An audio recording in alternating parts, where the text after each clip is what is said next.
Fazer amizade com um funcionário é bom, é ruim, há um limite para isso? Olá, líder, olá, gestor, aqui é Ricardo Malê, e nesse episódio a gente vai abordar essa que é uma dúvida super comum dos gestores, né, dos donos de negócio, que é a questão de ter ou não ter, qual é o nível da intimidade, né, que a gente tem que ter com um funcionário, é bom ter, não é bom ter, existe realmente fato, né, uma dúvida que paira no ar e eu gostaria, neste episódio, de trazer boa clarificação em relação a esse tema e sempre com um ponto de vista muito pragmático, tá? Um ponto de vista muito assim objetivo. A gente aqui não está falando de ser amigo ou não ser amigo por uma questão de bondade ou de humanidade. Tudo bem, a bondade e a humanidade são coisas que vêm junto para o trabalho, mas vamos lembrar que quando você tem um negócio, quando você tem uma empresa, você precisa atingir resultados e todos os teus comportamentos, as tuas decisões, né, a cultura que você constrói na tua empresa, a cultura que você constrói na relação com a tua equipe, devem sempre lembrar que há este objetivo final. Existe uma causa, né, uma missão de negócio, existe um objetivo,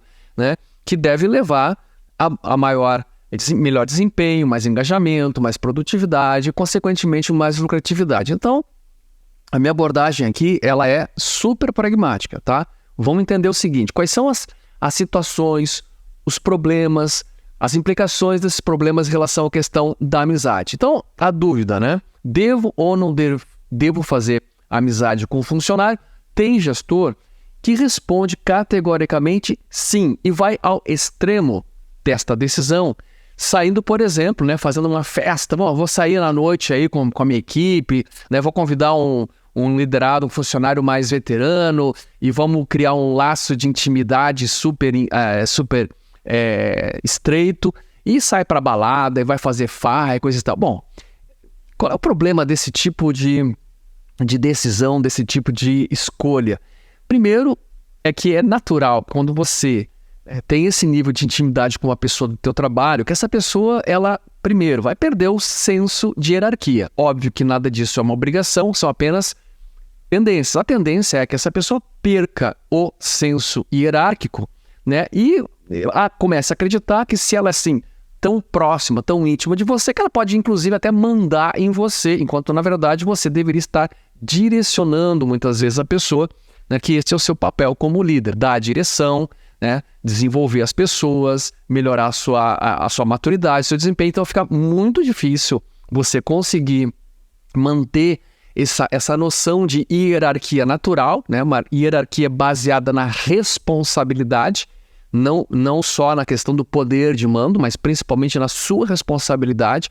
Você perde muito, né, com esse tipo de comportamento, né, dando esse nível de intimidade para um funcionário. Então essa é a primeira perda que você tem, né? Perda do senso hierárquico. A segunda questão é que com a perda do senso hierárquico vem a perda do respeito. E veja, quando eu sou liderado de alguém e eu não preciso ter respeito nem pelo meu chefe, imagina pelos meus colegas de trabalho. Então a perda de respeito pelo chefe, ela traz no vácuo essa percepção de que eu não preciso também ter respeito algum pelos meus colegas. Poxa, isso é extremamente negativo para a construção de uma cultura onde há harmonia, onde há, né, bom relacionamento entre as pessoas. E o terceiro problema, que na minha visão realmente traz esse nível excessivo de intimidade, é um ambiente de permissividade. E aí as pessoas se sentem muito à vontade, né, para se aproveitar, né, de reduzir a sua responsabilidade, não se empenhar em desenvolver a sua competência, porque existe toda uma permissividade no ambiente onde o chefe é o meu grande amigão. Agora, por outro lado, tem o chefe que decide, né, que toma a decisão contrária e cai ao extremo do não vou ter uma proximidade, uma amizade, uma aproximação, não vou construir vínculo de confiança com a minha equipe, com os meus liderados. Então aí um relacionamento frio, distante, né? Portanto, sem vínculo pessoal, também traz seus problemas. Por exemplo, o primeiro é não ter confiança no relacionamento, é uma falta de confiança mútua. Então, as pessoas, quando não têm confiança no seu chefe, muito dificilmente vão revelar as causas reais que estão impactando no seu desempenho. Então, se eu sou seu funcionário e eu tenho uma dificuldade para executar uma tarefa, porque eu tenho uma falta de capacidade, e eu não tenho confiança em você, muito dificilmente eu vou revelar que eu tenho esta dificuldade, porque eu temo que ao revelar essa minha dificuldade, eu seja ceifado, né? Que eu seja cortado da equipe. Também, se eu tiver alguma dificuldade em relação ao conhecimento, eu não disponho do conhecimento, né, para fazer a tarefa, me falta realmente saber fazer, eu vou enrolando, eu vou dizendo que eu não tive tempo, que está difícil, que não sei o quê, e vem um monte de desculpas, porque, de novo, a falta de confiança me leva a não querer revelar a minha dificuldade, né, em relação ao conhecimento necessário para a tarefa. Isso sem falar quando eu não gosto de fazer atividade, que é a questão da falta de atitude, é a terceira causa básica, né, de uma pessoa não fazer. Então, veja, quando eu não tenho intimidade, quando eu não tenho vínculo de confiança mínima com o meu líder, eu não revelo que eu tenho dificuldades, né, gaps na questão de habilidades, de conhecimentos, de atitudes. Outro problema é que a falta de construir um relacionamento, um vínculo com a equipe também causa a falta de cumplicidade, né? Ou seja, é cada um por si, entendeu? Tipo, eu não tô nem aí, é azar, quer dizer, eu me sinto totalmente aí a granel, né? Como a gente diz, eu tô sozinho, então eu por mim mesmo, entendeu? Eu não tenho, se o cara tá se dando mal, se o líder tá, azar é dele, se meu colega tá se dando mal, azar é dele, ou seja, eu não tenho um vínculo, né? Não construir um vínculo humano com as pessoas do meu ambiente de trabalho. E a terceira questão, o terceiro problema que causa este relacionamento distante, esse não categórico em relação a construir, né, fazer amizade com o funcionário. O terceiro problema é uma falta de conexão pessoal. Quer dizer, aí é a falta de conexão humana direta, a questão de eu me sentir engajado, me sentir parte, me sentir pertencente ao meu time, né, à empresa como um todo, enfim. Bom, esse é o resumo aqui, tá, da história. Bom, então, veja, qual seria a solução para a gente sair, para a gente conseguir trilhar bem, um bom equilíbrio? Porque, de fato, o que é preciso é encontrar este ponto, né, esse ponto de limite certo entre o sim e o não, entre ter uma intimidade em excesso e ter um afastamento, uma distância excessiva. Qual é o ponto? Como é que a gente chega nesta sacada? Bom, eu vou passar para você uma ideia muito, muito legal, que é o seguinte: mudar o teu paradigma da ideia de amizade para a ideia de fraternidade. Às vezes a gente pensa a palavra fraternidade num contexto muito cristão, religioso, né? Mas aqui a ideia, sim, pode ser, sem problema, o conceito cristão, o conceito religioso, mas a ideia aqui de fraternidade é aquela fraternidade da guerra, né? Há uma série muito legal da HBO que eu sempre sugiro, recomendo aí para os meus clientes, que é o Band of Brothers, que são pessoas, né, que vão lutar na Segunda Guerra Mundial, é um grupo de paraquedistas, e é baseado na história real mesmo. Os próprios personagens ali são que contam a história, né? São as pessoas que participaram da guerra. E ali a gente entende muito claramente o que significa a construção de uma fraternidade, de um companheirismo na guerra. Veja, qual é a diferença, né, entre ser amigo de alguém e ter um senso de fraternidade? A diferença é imensa em vários aspectos, porque, veja, eu posso ser um inimigo mortal de alguém, vamos pegar a história da guerra, pega aí, um inimigo mortal, eu sou de uma gangue rival dentro de uma cidade lá, e nós dois, eu e o meu oponente, né, o meu inimigo mortal de uma outra gangue, fomos convocados para a guerra, e vamos lutar no mesmo batalhão, lado a lado, ombro a ombro. Neste momento, todas as nossas diferenças desaparecem. Por quê? Porque nós temos um senso de união em função de uma causa muito maior, muito mais elevada, que não tem nada a ver com eu gostar ou desgostar da pessoa, mas é um senso de companheirismo para que a gente possa, de uma camaradagem, que a gente possa vencer juntos. Então vamos definir legal o que é a diferença entre amizade e fraternidade. A gente entende assim, amizade como algo que é baseado em afinidade, né? Na confiança, respeito e um compartilhamento mútuo. Quem é amigo geralmente vai escolher outras pessoas por causa desses interesses em comuns, de valores que são compartilhados e a busca de apoio emocional. Então a amizade tem este tom.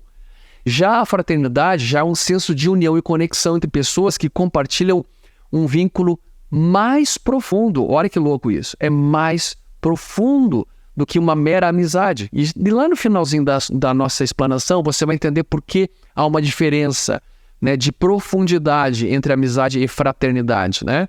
Muitas vezes esse vínculo é baseado em laços familiares ou de grupo. Pode ser usado para descrever um sentimento de camaradagem, de lealdade, colaboração entre membros de uma comunidade, organização ou grupo específico. Então a fraternidade, diferentemente da amizade, tem por trás tem uma causa maior do que um interesse mais imediato, né? De compartilhar alguns prazeres, alguns interesses em comum. É algo que tem uma causa maior. Qual é a diferença de profundidade de vínculo entre construir uma amizade e construir um senso aí de fraternidade dentro da tua empresa?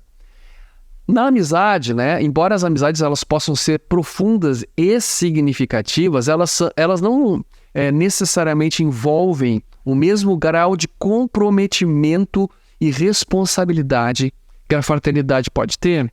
A fraternidade muitas vezes envolve um senso mais profundo de responsabilidade mútua e um compromisso com o bem-estar uns dos outros. Como eu falei para você, em épocas de guerra, né, é o interesse mais profundo do que um mero gosto ou desgosto desta ou daquela pessoa. Então veja, no ambiente de trabalho, as pessoas não são necessariamente obrigadas a serem amigas umas das outras. Eu costumo dizer que você não precisa terminar o expediente e achar que todo mundo com que você conviveu naquele dia de trabalho, de esforço, de luta, seja aquela pessoa que você vai ter, né, na happy hour para falar besteira ou para compartilhar as tuas emoções, as tuas coisas mais íntimas. Não necessariamente vai ser, mas ali, no dia a dia de trabalho, estamos ombro a ombro, estamos ali trabalhando para o benefício, para uma causa maior do que nós mesmos, maior do que as nossas preferências individuais. Então veja, é de fraternidade, é uma mudança de paradigma, tá? De construção de amizades no ambiente de trabalho, que são bem-vindas, não há problema das pessoas serem amigas, e isso é natural, isso é o ser humano, né? A gente também busca apoio emocional, a gente também busca compartilhar interesses em comum, que são coisas relativas à amizade. Já na fraternidade, o interesse é de um apoio num nível muito mais elevado. Vamos entender melhor. Quais são os objetivos da amizade? Quais são os objetivos da fraternidade? Na amizade, o objetivo é o apoio emocional, diversão, companhia, compartilhar experiências. Olha, que interessante isso. No livro Ética a Nicômaco, de Aristóteles, a gente descobre, né, que o filósofo ele identifica 3 tipos de amizades. E aqui é interessante a gente até conhecer esses 3 tipos para identificar, né, quais destas seriam mais úteis para nós no ambiente de trabalho. Então ele chama os 3 tipos seguintes. A primeira é a chamada amizade útil. A segunda, amizade agradável. E a terceira, a amizade boa. O que é uma amizade útil? É aquela baseada em ganho mútuo. Olha, sou seu amigo por quê? Porque você me ajuda nisso, eu te ajudo naquilo, né? A gente junta, a gente faz negócio, coisa e tal. Então existe ali um interesse nessa conexão, nessa amizade meramente utilitária. Já na amizade agradável, o que a gente tem? A gente tem uma amizade que se fundamenta no prazer. Ou seja, por que a gente é amigo? Porque a gente compartilha momentos de diversão, a gente sai para beber junto, para jogar jogar um bilhar, jogar uma sinuca, né? E a gente sai para caçar. Então, assim, é aquela coisa do prazer partilhado. Esses dois tipos de amizade, tanto a útil, baseada em utilidade, quanto a baseada em agradabilidade, no prazer mútuo, elas são muito mais frágeis, porque elas são acidentais. Como assim acidentais? Elas duram enquanto estas variáveis estiverem presentes. Então, no momento em que você não faz mais algo que me interessa por utilidade, ou você não participa mais, né? Quantas vezes a gente perdeu aí um grupo de amigos, né? A gente tinha um grupo de amigos, mas a gente perdeu o interesse por determinada atividade que os amigos faziam junto, pronto, a gente ficou de fora.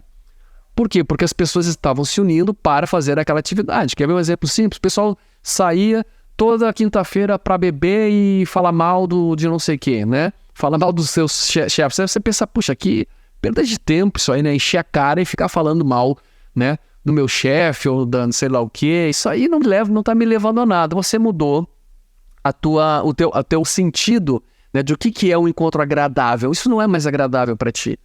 E aí, claro, naturalmente, aquela amizade deixa de fazer sentido. Por quê? Porque ela era acidental. E, portanto, ela tinha uma fragilidade. Aristóteles coloca aí um terceiro tipo de amizade, que ele chama de a amizade baseada em virtudes. Esta sim é mais perene, porque as pessoas elas se conectam porque elas partilham da bondade que têm em comum, de valores que têm em comum. E, obviamente, as pessoas que têm um senso, né, de bondade, que têm certas virtudes, certos valores, dificilmente perderão. Então, essa amizade, ela tenderá, obviamente, a ser muito mais perene. Então, você já entendeu que a amizade, ela passa por essas variáveis. Entretanto, a fraternidade, aí é que está a diferença, muitas vezes tem objetivos muito mais amplos, como eu já reforcei aqui, como promover valores específicos, realizar atividades em conjunto, então missões em conjunto, como eu falei na guerra, alcançar metas em comum, servir a uma causa maior. Veja que na fraternidade nós temos muito menos a necessidade de conexão baseada no vínculo de prazer ou de utilidade e muito mais baseado no senso de uma responsabilidade partilhada. Bom, aí fica a questão. Ricardo, como é que eu entendi as diferenças, entendi que é mais interessante para mim eu fomentar dentro da minha cultura, dentro do meu time, um sentido de fraternidade, que eu entendi o conceito, muito mais do que ficar, né, limitando as questões em relação...